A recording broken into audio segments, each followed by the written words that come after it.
ഭഗവത്ഗീതയിൽ ഭഗവാൻ ക്ഷേത്രം എന്നുള്ളതിനെ ഇങ്ങനെ നിർവചിക്കുന്നു: മഹാഭൂതാൻ അഹങ്കാരോ ബുദ്ധിർ അവ്യക്തമേവ ച ഇന്ദ്രിയാണി ദശൈകം ച പഞ്ച ഇന്ദ്രിയഗോചരാः ഇച്ഛാദ്വേഷ സുഖം ദുഃഖം സംഘാതശ്ചേതനാധൃതി ഏതത് ക്ഷേത്രം സമാസേന സവികാരം ഉദാഹൃതം.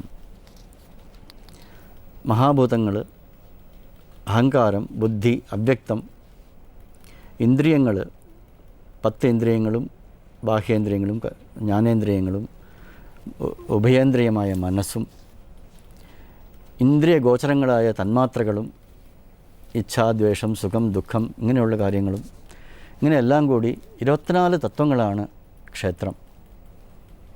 അതിൻ്റെ ഉള്ളിൽ കുടികൊള്ളുന്ന ചൈതന്യം, ജീവാത്മ ചൈതന്യമാണ് ഈശ്വരൻ എന്ന് ക്ഷേത്രത്തെയും ക്ഷേത്രജ്ഞനെയും ഭഗവത്ഗീതയിൽ നിർവചിക്കുന്നു.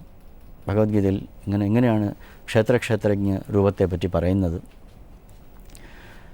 നമ്മുടെ ശരീരമാണ് വാസ്തവത്തിൽ ഈശ്വരൻ കുടികൊള്ളുന്ന ഒരു ക്ഷേത്രം എന്ന് നമ്മൾ മനസ്സിലാക്കി കഴിഞ്ഞാൽ, ആ ക്ഷേത്രജ്ഞനെ അറിയലാണ് ജീവിതത്തിൻ്റെ ലക്ഷ്യമെന്ന് നമ്മൾ അറിഞ്ഞു കഴിഞ്ഞാൽ നമ്മൾ ശരീരത്തെ ദുരുപയോഗപ്പെടുത്തില്ല.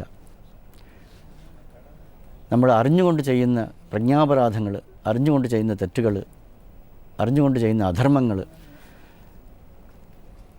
അതുപോലത്തെ കള്ളുകുടി മുതലായ പ്രവൃത്തികളൊന്നും നമ്മൾ ചെയ്യില്ല.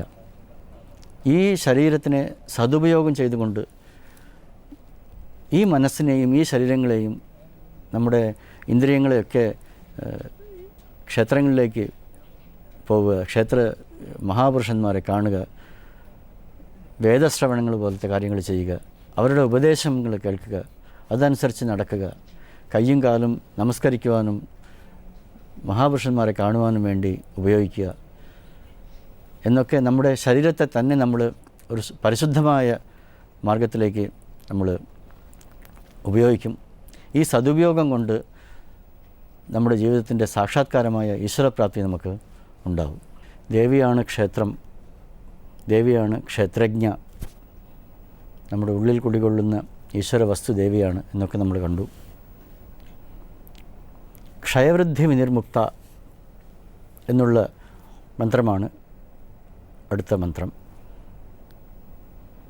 ക്ഷയം, വൃദ്ധി, നാശം, വർധനം എന്നുള്ളതില്ല എന്നുള്ളതാണ് ഈ മന്ത്രത്തിൻ്റെ അർത്ഥം, സാമാന്യമായിട്ടുള്ള അർത്ഥം. പ്രപഞ്ചത്തിൽ 2 വസ്തുക്കളാണ് നമ്മൾ സാധാരണ കണക്കാക്കുന്നത്: ജീവപ്രപഞ്ചം, ജഡപ്രപഞ്ചം. ഇതിനെ ചിത്ശക്തി ചേതനാരൂപ ജഡശക്തിർ ജഡാത്മിക എന്ന് ലളിതാ സഹസ്രനാമത്തിൽ ചുരുക്കി പറയുന്നു. ചൈതന്യമായിട്ടുള്ള സകല വസ്തുക്കളും, ചേതനാരൂപമായിട്ടുള്ള സകല വസ്തുക്കളും ദേവി തന്നെ. ജഡമായിട്ടുള്ള ഈ പ്രപഞ്ചവും ജഡാത്മികയാണ് ദേവി എന്നുള്ളതും ദേവി തന്നെ. കാരണവസ്തുവും കാര്യവസ്തുവും ദേവി തന്നെ. നിമിത്ത കാരണവും ഉപാദാന കാരണവും ദേവി തന്നെ. ഇതിനെ കുറച്ചും കൂടി ചുരുക്കി പറയാം എളുപ്പത്തിൽ മനസ്സിലാക്കാൻ വേണ്ടി. ഒരു കുടം മണ്ണ് കൊണ്ടാണ് ഉണ്ടായത്. കുടമാണ് കാര്യവസ്തു, മണ്ണാണ് കാരണവസ്തു. നമ്മൾ ആഭരണങ്ങളൊക്കെ കാണുന്നു, ആഭരണങ്ങളാണ് കാര്യവസ്തുക്കൾ, സ്വർണ്ണമാണ് കാരണവസ്തു. അപ്പോൾ മണ്ണ് കാരണവസ്തു, സ്വർണം കാരണവസ്തു. ഒരു വസ്ത്രമുണ്ടാക്കി, വസ്ത്രമാണ് കാര്യവസ്തു, നൂലാണ് കാരണവസ്തു. അപ്പോൾ മണ്ണ്, സ്വർണം, നൂല് ഇതൊക്കെ കാരണവസ്തുവും,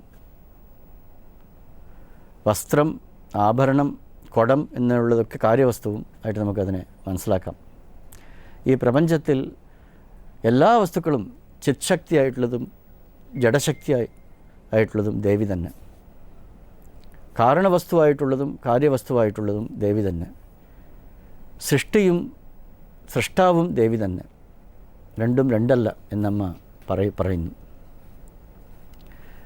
അപ്പോൾ ഇതിനെ ചൊല്ലിയാണ് സകലമായ മതങ്ങളിലും തർക്കം.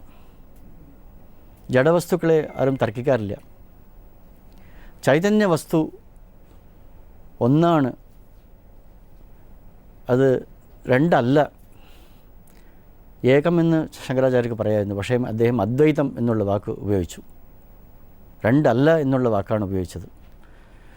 നമ്മൾ വ്യാവഹാരിക തലത്തിൽ നമ്മൾ കാണുന്ന മലകളും പുഴകളും മനുഷ്യരും ജീവജാലങ്ങളും ഒക്കെ വേറെ വേറെയായിട്ട് നാമരൂപങ്ങളെ കൊണ്ട് നമ്മൾ അങ്ങനെ കണക്കാക്കുന്നു.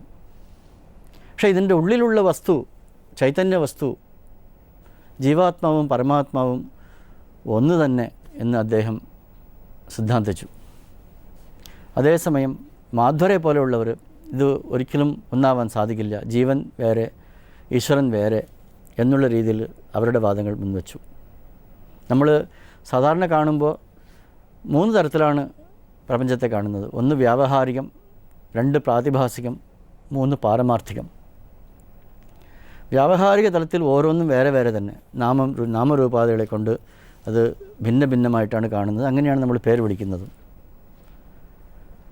പ്രാതിഭാസികം എന്ന് പറയുമ്പോൾ നമ്മൾ മന്ദമായ അന്ധകാരത്തിൽ, ഇരുട്ടുമല്ല വെളിച്ചമല്ല എന്നുള്ള സമയത്ത് ഒരു കയറിനെ കാണുമ്പോൾ നമ്മളത് പാമ്പാണെന്ന് തെറ്റിദ്ധരിക്കുന്നു. ശുദ്ധമായ പ്രകാശത്തിൽ സംശയമില്ല, അത് കയറാണെന്ന് നമുക്ക് മനസ്സിലാവും. ശുദ്ധമായ അന്ധകാരത്തിൽ, ശുദ്ധമായ അജ്ഞാനത്തിലും വിഷമമില്ല, അവിടെ ഒന്നുമില്ല എന്ന് നമ്മൾ വിചാരിക്കും. ഈ മധ്യത്തിലുള്ള അവസ്ഥയിലാണ് നമുക്ക് ഇതാണോ അതാണോ എന്നുള്ള ഭ്രാന്തി ഉണ്ടാകുന്നത്. നമുക്ക് കാണുമ്പോൾ ഇതൊക്കെ ഭിന്ന ഭിന്നമായിട്ട് തോന്നുന്നു, ഇത് പക്ഷേ വാസ്തവത്തിൽ ജ്ഞാനികളുടെ ദൃഷ്ടിയിൽ, ദൃഷ്ടിയും ജ്ഞാനമയും കൃത്വ എന്ന് പറയും, നമുക്ക് ജ്ഞാനദൃഷ്ടി ഉണ്ടാകുമ്പോൾ ഇതൊക്കെ പാരമാർത്ഥിക തലത്തിൽ എല്ലാം ഒന്നാണെന്ന് മനസ്സിലാവും. ഇതാണ് ശങ്കരാചാര്യ സ്ഥാപിച്ച സിദ്ധാന്തത്തിൻ്റെ ചുരുക്കം. അതേസമയം മാധ്വരെ പോലുള്ളവർ ഇതിനെ വേറൊരു രീതിയിൽ കണ്ടു. നമ്മൾ ഒരു പൊതിക്കാത്ത തേങ്ങ എടുത്തുകൊണ്ട് വരുന്നു, അതിനെ തേങ്ങ എന്ന് വിളിക്കുന്നു. പൊതിച്ചു കഴിഞ്ഞാൽ ചകിരി വേറെയായി, അതിൻ്റെ ഉള്ളിലുള്ളതിനെ തേങ്ങ എന്ന് വിളിക്കുന്നു. അതിനെ പൊട്ടിച്ചു കഴിഞ്ഞാൽ അതിലുള്ള വെള്ളം വേറെയായി, അപ്പോൾ തേങ്ങ വെള്ളം എന്ന് പറയുന്നു. തേങ്ങ അപ്പോഴും അവിടെ സ്ഥിതി ചെയ്യുന്നു. ചിരട്ട മാറ്റിക്കഴിഞ്ഞാൽ അപ്പോഴും അതിനെ തേങ്ങ എന്ന് വിളിക്കുന്നു, ചിരട്ട വേറെയായി. അപ്പോൾ നാമരൂപങ്ങളൊക്കെ വേറെയാണെങ്കിലും, അപ്പോൾ വ്യാവഹാരിക തലത്തിൽ ഇതൊക്കെ വേറെ വേറെയാണ് എന്നുള്ളതാണ് മാധ്വർ സ്ഥാപിക്കാൻ ശ്രമിച്ചത്. അദ്ദേഹത്തോട് ഒരിക്കൽ ഇതിനെപ്പറ്റി സംസാരിച്ചപ്പോൾ അദ്ദേഹം കുറച്ച് വെള്ളം കൊണ്ടുവന്നു. അതൊരു ഉദ്ധരണിയിലെടുത്തു. അപ്പോൾ ആ ഉദ്ധരണിയിൽ കൊള്ളാവുന്ന അത്രയും വെള്ളം അതിൽ കൊണ്ടു. പിന്നെ ഒരു പാത്രത്തിൽ കൊണ്ടപ്പോൾ ആ പാത്രത്തിൽ കൊള്ളാവുന്ന വെള്ളം അതിൽ നിറയ്ക്കാൻ പറ്റി. ഒരു കുടത്തിൽ നിറയ്ക്കുകയാണെങ്കിൽ കുടത്തിൻ്റെ അത്രയും നിറയ്ക്കാൻ സാധിക്കും. ഒരു കുളത്തിൽ നിറയ്ക്കുകയാണെങ്കിൽ കുളത്തിൻ്റെ അത്രയും വെള്ളം ഉണ്ടാവും. അത് പുഴയാണെങ്കിൽ അതിന് കൂടുതലുണ്ടാവും. ഒരു സമുദ്രമാണെങ്കിൽ അത് അളവറ്റ വെള്ളം അതിലുണ്ടാവും. അപ്പോൾ അവരവരുടെ പാത്രഭേദം അനുസരിച്ചാണ് ഇതിനെ വ്യവഹരിക്കേണ്ടത്. നമുക്ക് ഇപ്പോൾ എല്ലാം ഒന്നാണെന്ന് തോന്നാത്തിടത്തോളം നമ്മളിതിനെ രണ്ടായിട്ട് കാണുക എന്നുള്ള രീതിയിൽ അദ്ദേഹത്തിൻ്റെ സിദ്ധാന്തം പ്രചരിപ്പിച്ചു. അപ്പോൾ ഈ സ്ഥലത്ത് ക്ഷയവൃദ്ധി വിനിർമുക്ത, ക്ഷയവും വൃദ്ധിയും ഇല്ലാത്തവൾ എന്നാണ് സാമാന്യമായിട്ടുള്ള അർത്ഥം. നമ്മൾ ഷഡ്പരിണാമം എന്ന് പറയും. നമ്മൾ ഉണ്ടായി, അസ്ഥി, ജായത്തെ, വർദ്ധത്തെ, വിപരിണമത്തെ, അപക്ഷയത്തെ, നശ്യതി എന്നുള്ള 6 രീതിയിലുള്ള മാറ്റങ്ങൾക്ക് നമ്മൾ വിധേയരാകുന്നു. നമ്മൾ ജനിച്ചു, വളർന്നു, കുറച്ചും കൂടി വളർന്നു, ക്ഷയിച്ചു, നശിച്ചു. ഇങ്ങനെയാണ് എല്ലാവർക്കും ഉണ്ടാകുന്നത്. ഈ മാറ്റങ്ങൾ ഒന്നും ദേവിക്കില്ല. കാരണം വേറൊരു വസ്തു ഈ പ്രപഞ്ചത്തിലില്ല. ദേവിക്ക് അന്യമായിട്ടൊരു വസ്തു ഈ പ്രപഞ്ചത്തിൽ ഇല്ല. അതുകൊണ്ട് ഉണ്ടാവുകയോ മരിക്കുകയോ സ്ഥിതി ചെയ്യുകയോ ഈ അവസ്ഥകളൊന്നും ദേവിക്കില്ല. ചൈതന്യവും ജഡവും എല്ലാം ദേവി തന്നെ. അതുകൊണ്ട് ക്ഷയത്തിൽ നിന്നും വൃദ്ധിയിൽ നിന്നും വിനിർമുക്തയാണ് ദേവി. ക്ഷയവും വൃദ്ധിയും ഇല്ലാത്തവളാണ് എന്നുള്ള ആത്മതത്വത്തെ ഇനിയുള്ള മന്ത്രങ്ങളൊക്കെ നമുക്ക് സ്പഷ്ടമാക്കി തരുന്നു.